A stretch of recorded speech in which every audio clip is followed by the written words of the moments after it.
Welcome back to my channel. I'm Traben. These are my tomes, and if there's one thing you can rely on me for, it's that I will come in once a week and tell you what I've been reading. Let's talk about it.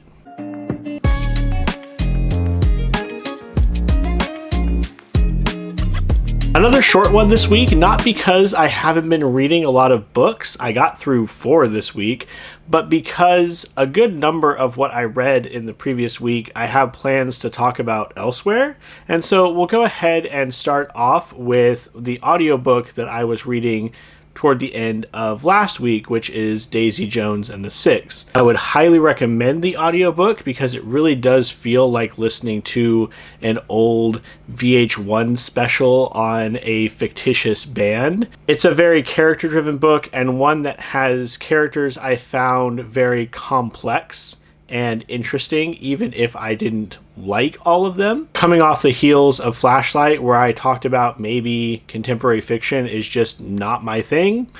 No, I think that might not be true. I think Flashlight just had characters I did not like and did not care for. Here we have a wide cast of characters, very complex characterization. So you will have characters that will have very positive things I identify with their family history or the struggles they're going through, but also they're kind of controlling, or they're kind of they don't recognize the greatness of those around them because they're so full of their own story. They're so focused on their own success.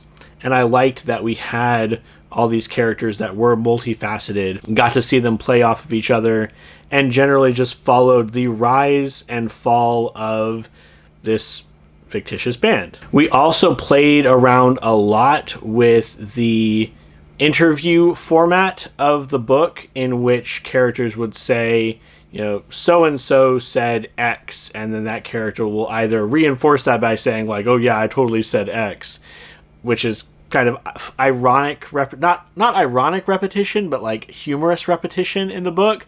And early on, that's what you saw a lot of, was this humorous repetition, these humorous like nods of this is how this character behaves, and yes, in fact, that is the kind of person they are.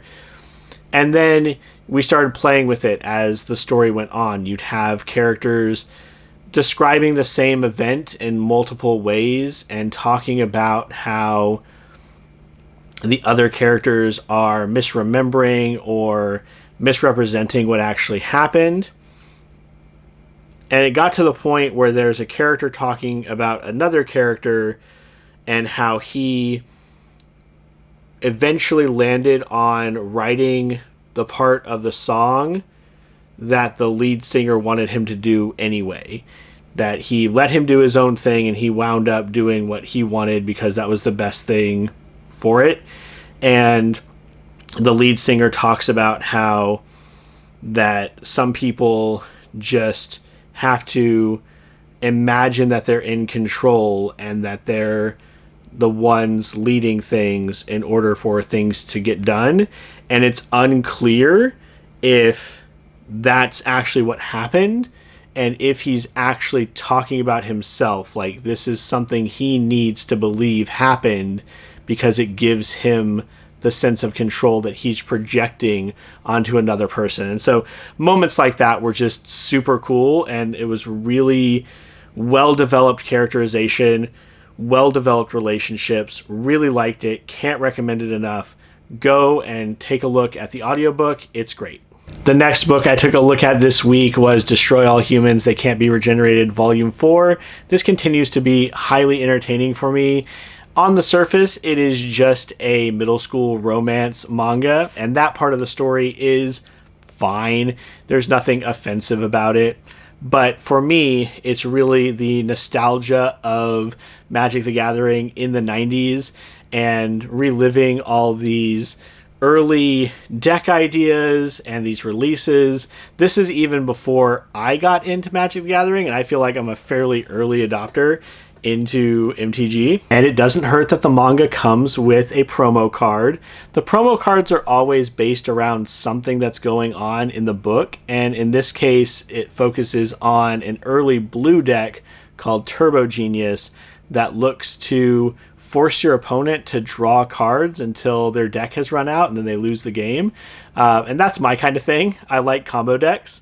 So I was particularly happy to see something about an early combo deck. It was fun. The promos that you get in these comics are not particularly valuable, but I would say that so far they've all been really iconic, and I like that a lot. Destroy All Humans is not one that I would recommend for everybody, but if you are a fan of Magic the Gathering or of trading card games or Yu-Gi-Oh!, that type of storytelling, because they still do play around with, like, when they, cast a card, then, it has some sort of crazy visual of what that card does as they go to cast it. So they have fun with it, but there's no like Magic the Gathering is real life. It's just a card game. They're just having fun. It's entertaining to see the history of the card game, especially because this is the history of the card game as viewed by a Japanese audience, which is something that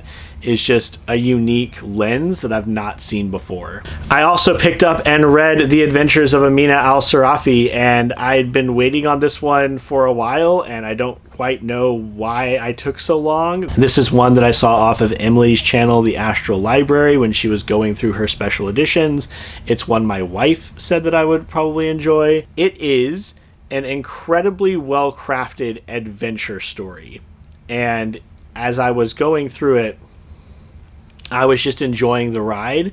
But even having finished the book and looking back on it, it has a very clean and very nice progression of the story, where the first third is the captain, Amina al-Sarafi. She's an older lady. Now she has a daughter. She's no longer pirating, but she, of course, has to go back in for one last job.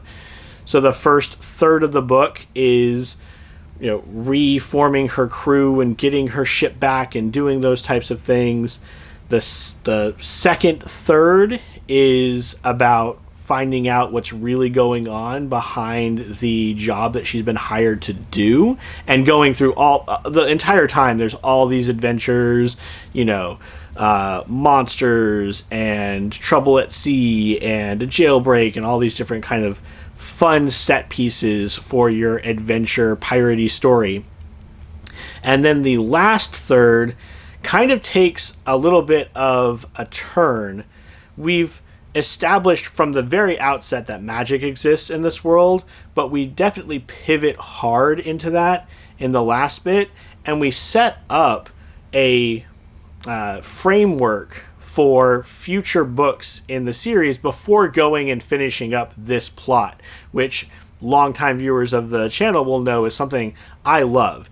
You need to have a satisfying story within your book, and also, if you're going to write a series, give some indication of where is the series heading. And I think that this did an excellent job on both of those points. It was a fun story the whole way through. Action, adventure, some romance, everything that you would want from a piratey story. Magic, it was great. And then also, I think it set up an excellent framing device for here's book 2 or 3 or 4, and I'm in. Like, I would definitely read a sequel to this book. Absolutely no reluctance. I would be there day one picking it up, wanting to jump back into this world and seeing these characters, and being able to kind of skip the setup portion of it would leave us open for even crazier moments, even bigger, more exciting action sequences that I think would be great. I also think this one would be great for a TV series or a film. I think it would work as a movie, in all honesty. So if you're into the kind of action adventure fantasy story, you'd do well to pick up The Adventures of Amina al-Sarafi. I gave it 5 stars. It was great. And finally, I did manage to pick up a copy of A Witch's Guide to Magical Innkeeping by Sangu Mandana. Now, this one is one that I've been waiting for over a year. I went back to some of the tweets and some of the AMAs that Mandana was doing, Mandana was doing online, and she was talking about how this book, I think, had an initial release of April of last year. So this is a soft sequel to the Very Secret Society of Irregular Witches. It does take place in the same world. There was some teasing or indication that there were characters that would show up that you might recognize, but if they did, they had to have been minor characters from the first book, because I didn't clock a lot of crossover between these two. And even in the way that magic is set up and stratified here is not really what the first book touched on, but it was still very much in the same vein as the Very Secret Society of Irregular Witches. Have a witch, in this case, setting up an inn. Her family runs it, and she at one point casts a spell, a very powerful spell, that makes it to where the only people who can show up to the inn are the ones that she wants to be there and that need to be there. So that's a very interesting kind of setup for the story. And then you have the inciting incident at the beginning of the book where, because she is trying to cast a very powerful spell, she ends up losing most of her magic. So the spell over the inn stays in place, and she can still do minor things like keep rooms warm and make sure the garden grows, even though it's out of season and things are being planted next to each other that shouldn't be planted next to each other. But she's still able to cast these minor spells.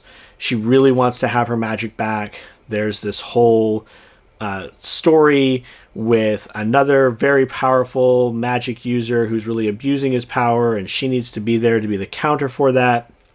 And then also you have this budding relationship with her and this boy that she knew as a child, as a younger kid. And I feel like it's the relationship part that really doesn't work, even though this is meant to be a romance. I feel like the low stakes fantasy, this story of someone who has lost their gift being a metaphor for chronic illness, or for like peaking early in life, or feeling like you kind of were really good as a student, but you're no longer that same person as an adult. I feel like the way that it's written, it can resonate with a lot of people.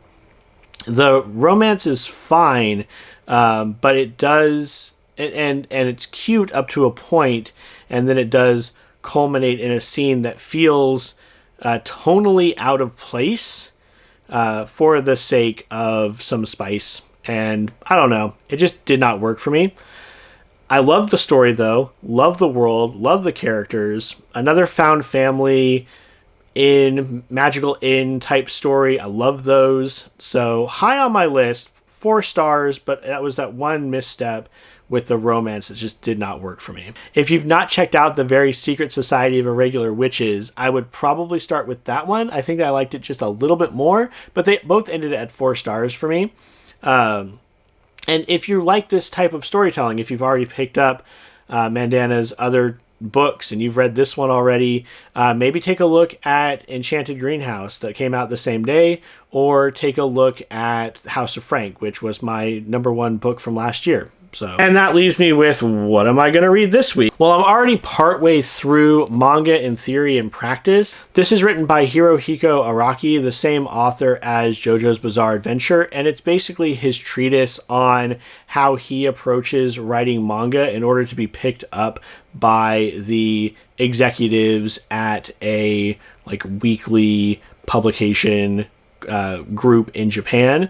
So it's mostly and most directly advice for aspiring mangaka in Japan. But it's also so far been a fairly good primer for things to think about when, writing comic books and the balance between art and story. So I'm about a third of the way through this at the moment.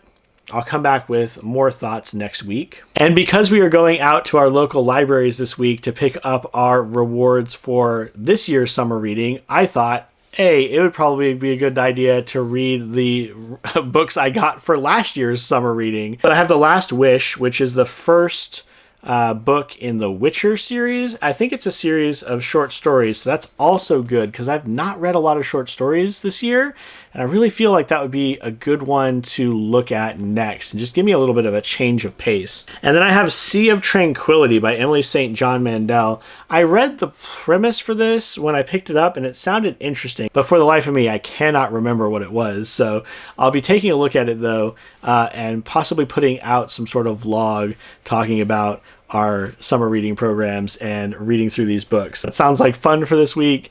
I'm looking forward to it. And that's going to do it for this week. Thank you so much for coming by and letting me chat at you about what I read this last week. Down in the comments below, tell me what you've been reading. Have you read any of these stories? Would you like some follow-ups or some more focused reviews? I do intend on incorporating several of my reads from this week into other video ideas, which is one of the reasons why I was so brief with them. But absolutely, let me know down in the comments what you've been reading, if you have any recommendations. I love hearing from you guys. I love engaging with you, so just let me know, what are you looking at this week? And sometime later this week, I will be doing a live stream for my journaling because I need to block out next month, and I felt like we missed reading sprints last week, and so I thought that would be a good one to kind of just put on some chill music, work on my journal, have people come by, chat about what they're reading. If that's your vibe, come by, hang out with me again. As always, please like if you liked it, subscribe if you want more, help us grow this corner of our BookTube community, and until the next one, take care.